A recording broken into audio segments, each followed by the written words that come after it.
So magandang araw guys, para sa video natin ngayon ituturo ko sa inyo kung paano mag-wiring ng single switch, paano wiringan tong switch na to, saka isang convenience outlet.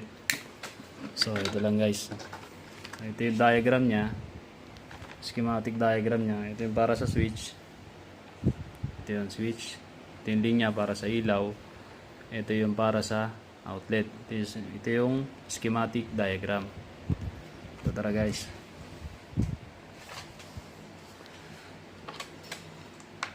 So bali ito, sinet up ko yung wiring nya, no. So ito yung para sa switch, itong dalawang to galing sa breaker. Ito dalawang linya para sa bumbilya. Nakatap na to sa receptacle. So para sure kayo, testingin muna natin ang continuity, no. Lagyan ko na lang siya ng buzzer. Ito. Isang linya ng breaker. So hanapin natin ako alin yung wire niya dito. So yun, ito yung isa. Tapos yung line to ng breaker. So ito guys. So hanapin natin yung isang linya ng galing breaker. So ito yun, no. Tapos isang linya ng papunta sa switch.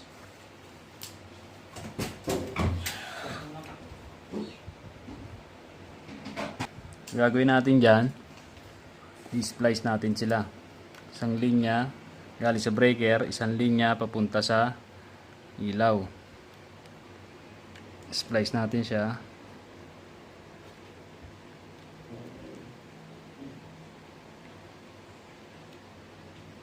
Yan. Ito yung sa diagram, kung makikita nyo siya sa diagram.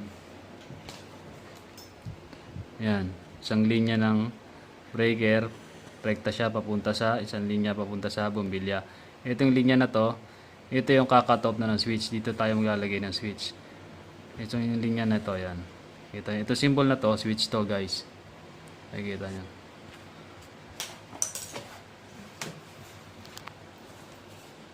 So ito, lalagyan muna natin siya ng electrical tape para safe tayo. Pag nag-testing tayo mamaya, safe yan.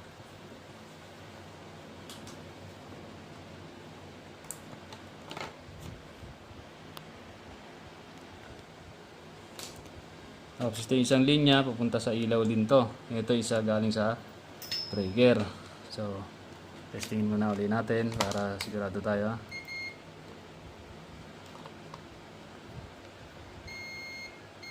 So yun guys. So dito natin ngayon ikakabit ang switch. Itong switch naman to, madali lang to. Single switch lang to guys, no.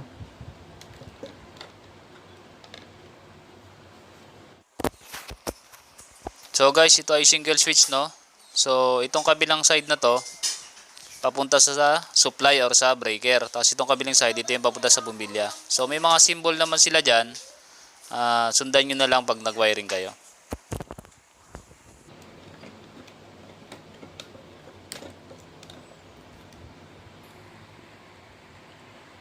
So ayan guys. Tapos yung isa, kuha kayo dito, itatap nyo siya. So pag nag-cut kayo nito, so may sukat naman yan dito guys, no. Ito sundan nyo. Dapat kasi itong tinat nyo na to 12mm lang siya. Yun yung standard.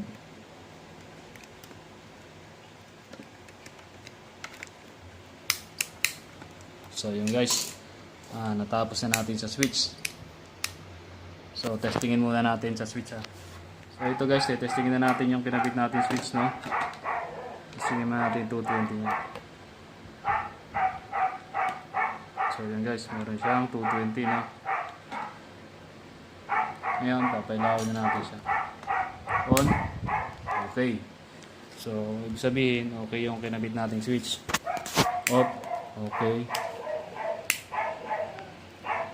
Ayun. Tapos na tayo sa single switch.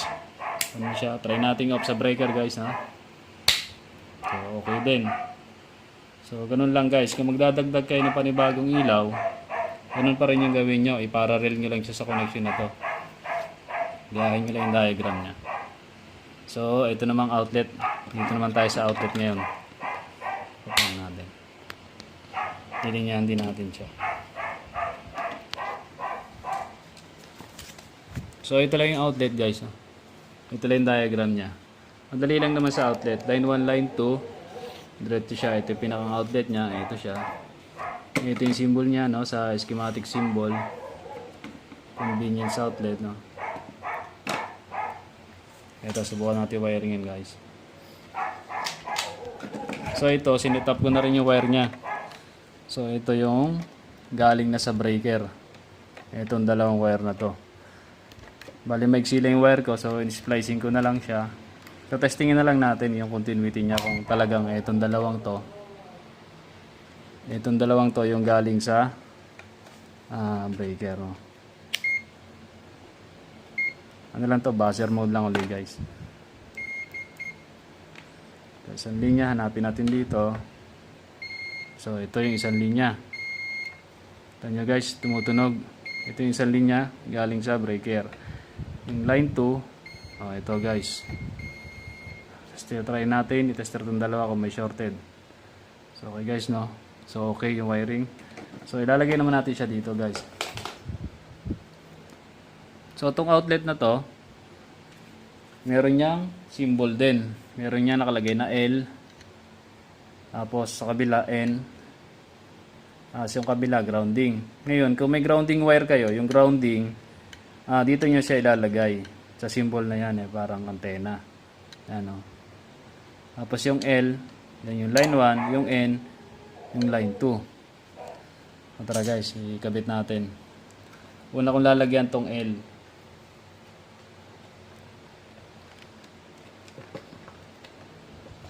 Tapos yung N. So ganun pa rin to guys. Yung haba nung pagbabalat nyo ng wire, may sukatan din yan dito. 12 mm din. Bago nyo isuksok dito sa butas. So yun guys, na-tap na natin yung line 1, line 2 nya. So tetestingin natin ulit ngayon.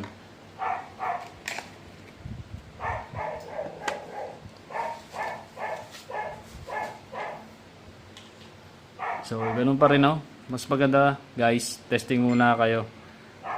Kung mag-umpisa kayo sa breaker. So yung breaker natin is naka-off pa. Yan, makikita kayo, wala pa siyang power, no? Natin lagay para medyo malinaw.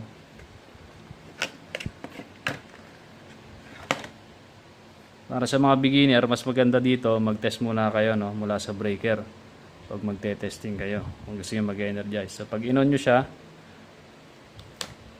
so yun, ito nyo guys, may power na siya.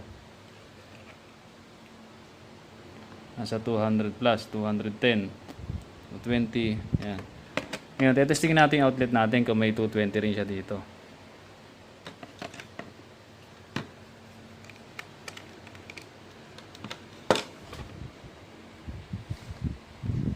Yan. Isang linya dito. So, yun guys, kita nyo? 230. So, subukan natin siyang i-off sa breaker. So, nawala. So, ibig sabihin, okay yung ating wiring. Off uli. On pala. So, yun. May pumasok ulit 230. Off uli. Subukan naman natin ilaw. So, ayun natin pareho. Yung ilaw, breaker. Off. So, good. Outlet. Ito natin off sa breaker. Yun. So, ganun lang guys, no, kasimpleng pagwawiring ng single switch natin at saka ng convenience outlet. Ngayon, kung magdadagdag kayo ng outlet, ganun pa rin siya. Iparallel nyo isang linya dito, papunta dito sa kabila. Ito, simulation lang naman, kaya medyo maigsi. Yun lang guys, sana may natutunan kayo sa ating bagong video.